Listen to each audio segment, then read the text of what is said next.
High. So আবার শুরু করছি একটা দিন নতুন একটা ব্লগের সাথে। যদিও এটা আজকের ভিডিও নয়, বেশ সপ্তাহখানেক আগের ভিডিও, কারণ এই দিনেই আমাদের লাস্ট স্কুল হয়ে তারপর গরমের ছুটি পড়ে গিয়েছিল। অ্যাজ আমাদের স্যাটারডে সানডে স্কুল ছুটি থাকে, তাই এটা ছিল ফ্রাইডের ভিডিও, মানে 16th অফ মের ভিডিও। তো এই দিন কিন্তু ক্লাস হয়ে যাওয়ার পরে সবার আবদারে আমি ওদের সাথে কয়েকটা ছোট্ট ছোট্ট সেলফি নিচ্ছিলাম, ভিডিও করছিলাম। এগুলো একটা মেমোরিজ হয়ে থেকে যাবে অ্যাজ গরমের ছুটিটা পড়ে যাচ্ছে আজ থেকে। এরপর প্রায় অনেক দিনই আমাদের দেখা হবে না।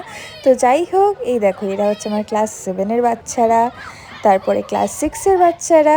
সো হেক্টিক ক্লাস আর পড়ানোর মাঝখানে আমরা ঠিক করেছিলাম যে গরমের ছুটির আগে আমরা সমস্ত টিচার্সরা মিলে কাছের কোনো ক্যাফেতে যাব। তো আমরা গিয়েছিলাম জোকা ডমিনোজে।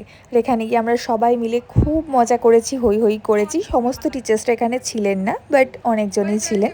যাই হোক, এখানে অনেক মজা হলো। তারপরে এই বাড়ি চলে আসছি এখন, বাড়ির কাছেই আমি এসে গেছি। তো আবার দেখা হচ্ছে নেক্সট ভিডিওতে। Wait till then, tata.